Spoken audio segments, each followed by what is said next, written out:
Good morning, children. I hope everyone is fine at home. Today we are going to complete our last topic of the chapter 2. So let's proceed towards the topic.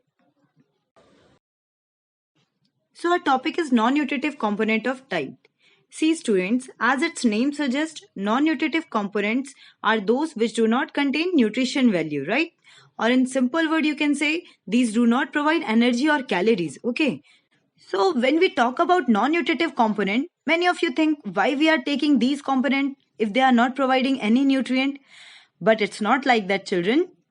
Non-nutritive components are also useful for the human body, okay? Because many of phytochemicals are considered to check the cancer initiator and also decreasing the risk of heart disease and prevent certain type of cancers also, okay? So through this, we cannot say that non-nutritive components are not useful for the human body, okay? Because some of them are helpful too. Clear? As you can see, there are many non-nutritive components written here like fiber or roughage, water, color compounds, flavor compounds and plant compounds. So we will go through this one by one, okay?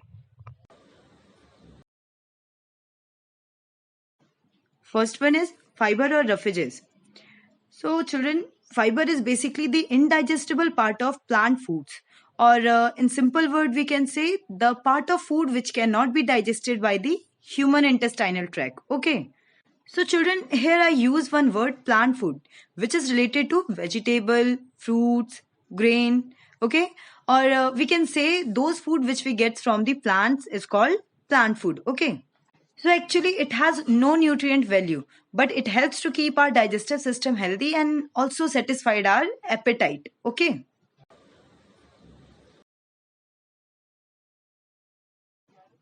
Now we can see there are two types of fiber, soluble fiber and insoluble fiber. As we all know, soluble fiber can dissolve in water and insoluble fiber cannot dissolve in water, right? In this picture, you can see which food contains soluble fiber and which food contains insoluble fiber. So, children, basically the soluble fiber help to reduce blood sugar fluctuation and insoluble fiber is a good stool softener. Actually, both type of fiber are equally beneficial for a human being, right? Like fiber is helpful in decreasing the risk of heart disease and preventing certain type of cancers also. Okay.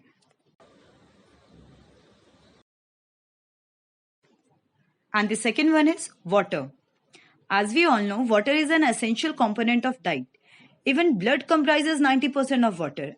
And we know that it helps in transportation of nutrients to various cells of the body, right? And water also helps to maintain body temperature.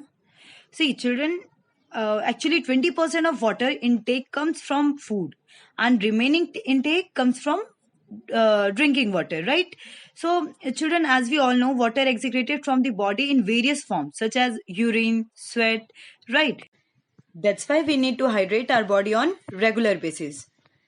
Okay, so there are many health benefit of drinking water like better fat metabolism, decreases craving, flushes toxin from the body, healthier skin and complexion. Okay.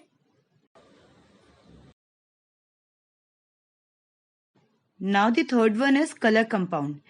See, it is also a non-nutritive component. Okay, it is a pigment or we can say substance that impart color when it is added to food or drink. Okay. See, children, natural pigment are found in fruits and vegetables.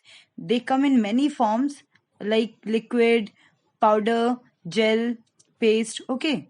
We use color compound to make our food more attractive and appetizing. Clear? And it also enhances naturally occurring color, protects flavor and vitamins from damaging by light, and also has decorative and artistic purpose. Okay. Next one is flavor compounds. Flavor or taste is the perceptual impression of food. And aroma compound also as an adorant aroma, fragrance or flavor is a chemical compound. See children, actually flavor is the sensory impression of a food. Okay, it is determined by the chemical senses of taste and smell. Or we can say flavorant is defined as a substance that give flavor. and causing it to become sweet, sour, tangy. Okay. And children, flavor compounds classified into two groups.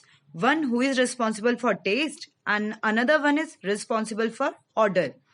So, food compounds which are responsible for the odor of food item are called as aroma substances. Okay.